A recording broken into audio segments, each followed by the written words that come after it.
Princess Peach Showtime lets you slap a robot alien into other robot aliens, and then you throw it into space as it explodes, fight a weird projector cat, and you get to see guys with funny little noses dress up as silly things like a police officer. But is the game worth it? The gameplay for this game is super basic while also being randomly confusing at times. You enter into a play, collect sparkle gems, beat the play, and go to the next one. After you've beaten all the plays in a floor, you go to the boss room and then go to the next floor. That's the main gameplay loop for the game, which isn't confusing. What is though are the controls at some points. There's pretty much 3 buttons in the game. You can jump, do an action, which is normally an attack, and do a pose. The pose is the most interesting one, and essentially you use it to activate secrets. Some of these secrets are super difficult to discover, but the ones you actually need to get sparkle gems are in completely obvious areas. It was fun to do a pose in an area thinking it's maybe a secret, and it really was, but it's not as fun when the secrets usually just give you a couple coins. The confusion is with the action and jump buttons though, because the game just doesn't explain things or show button prompts a lot of the times. For example, with Sword Fighter Peach, you can press the A or B button when an enemy is about to attack to dodge or counter attack. The way the control pop-up is written seems like you can do either or. Like if you were to press A or B, it would do the same thing. Well, later on, you meet these enemies that can do shockwaves, and the tutorial pop-up says use A to dodge their attack. So I do that, and then I realized A and B actually do different things.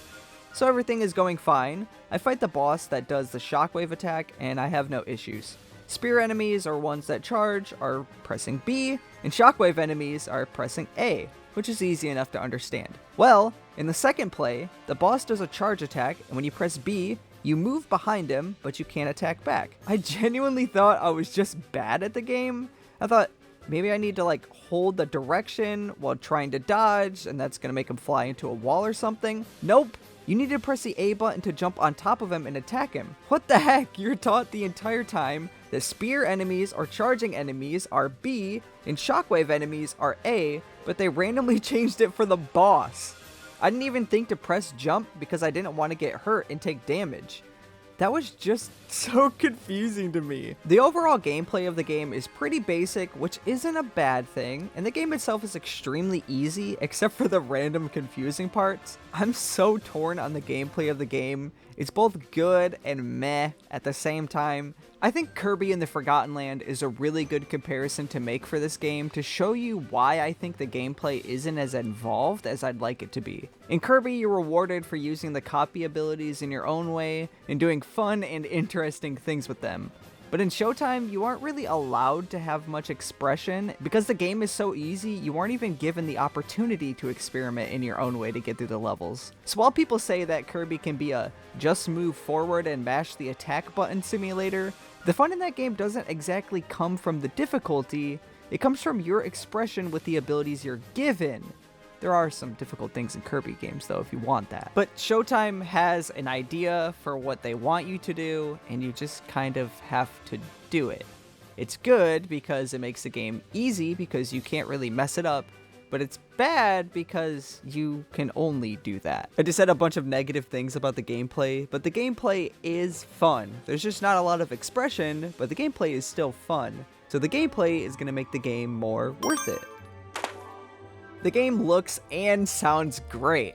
I love all the details in the levels, like enemies being held up by strings and things being projected onto the walls. Peach has some really cool animations too. I like the figure skating ones in particular. There's just a lot of things going on with those. My favorite part of the game visually has to be the detective levels. They give such a comforting and cozy feeling, and looking at all the details of the items you can investigate made me really happy. The enemies are fun, and I know what they were going for. I just kind of wish most of them weren't the same 2 enemy types just wearing different costumes, but I understand why they did that, and that is the right choice, but that's kind of just a random nitpick for me. I like the small detail that Stella turns into an actual sparkle when you move around, but when you stand still, she turns back into her living form. I don't know what you would call it. The dress designs you get throughout playing the game are really nice too. I especially like the special dashing thief dress, it's really hard to say that, and the mighty dress. The Stella ribbons, to be honest, aren't as interesting because there's not much color that you could really change on Stella. I got the multicolor sword fighter one and I never actually changed it again. Overall, the visuals and music in this game are great, so that's definitely going to move it up towards worth it.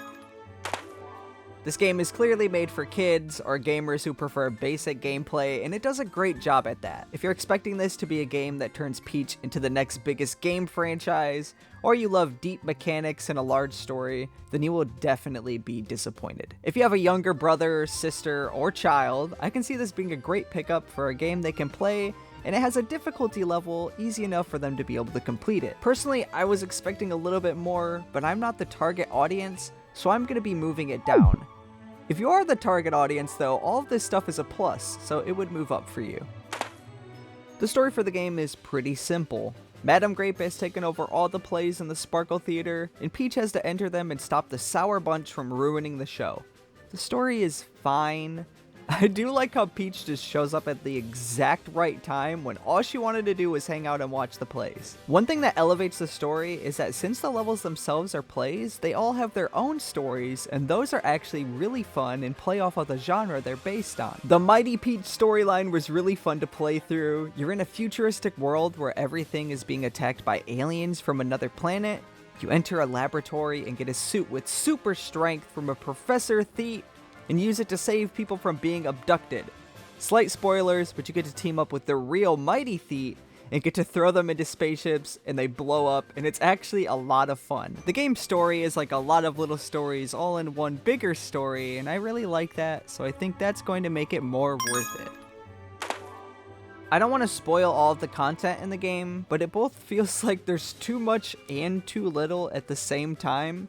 Towards the end of the game, I was starting to feel a little bored of some of the levels. Not only that, but some of the more fun levels are towards the end of the game, and then they ended up being really short. I swear, some of the levels would last like 10 minutes, and then a really good one at the end was only like 3 minutes. I haven't 100% of the game just yet, but it seems like after beating the game, you get some post-game stuff, but it's nothing really major or anything new.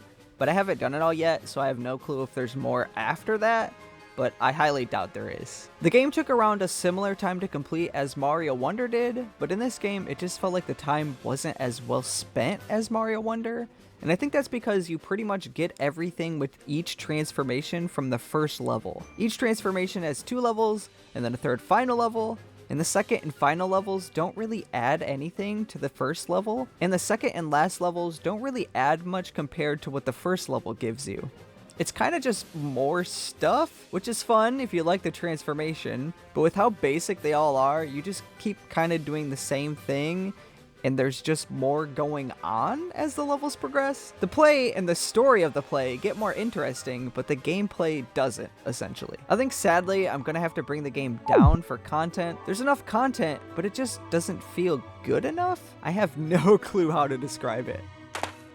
The game is $60, and if I hadn't gotten it to make videos on, I think I would be a little bit sad about spending my money on it. It really might just be me, but the game just didn't feel worth it, even though the time I put in was similar to the time I put into Mario Wonder, and I was having fun. There just wasn't enough in there for me to warrant spending the price tag, so that is going to move the game down for me.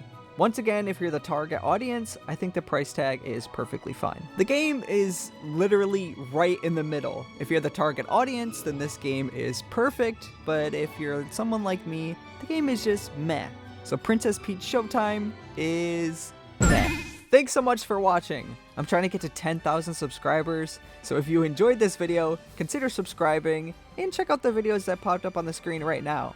Game, goodbye.